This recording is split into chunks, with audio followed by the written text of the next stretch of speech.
নদীর এপার বলে ছাড়িয়া নিঃশ্বাস, ওই পারেতে সর্বসুখ আমার বিশ্বাস।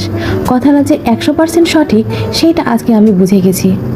আমরা কোথায় এসেছি বলতে পারবেন? আমরা এসেছি রাজশাহী শহরের পদ্মা নদীর মাঝখানে। এখন এটা শুকনো, কিন্তু বর্ষাকালে কিন্তু শুকনো থাকবে না, অথই গভীর পানিতে একেবারে তলিয়ে যাবে। দিন যাবে, এখন এই যে গরমকাল আসছে, গ্রীষ্মকাল আসছে, এখন কিন্তু পুরোটাই চরে পরিণত হবে আর কি।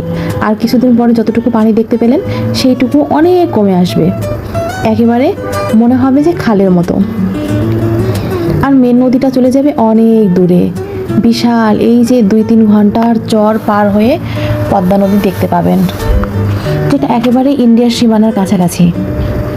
তো আমরা আজকে এসেছি এই যে দেখেন পদ্মার বুকে জেগে ওঠা এই চরে।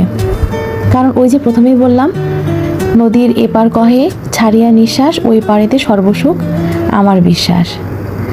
আমরাও হাঁপিয়ে উঠেছি সাজানো গোছানো কৃত্রিমতায় ভরা এই শহরের বসবাস করতে করতে আর কি। তাই একটু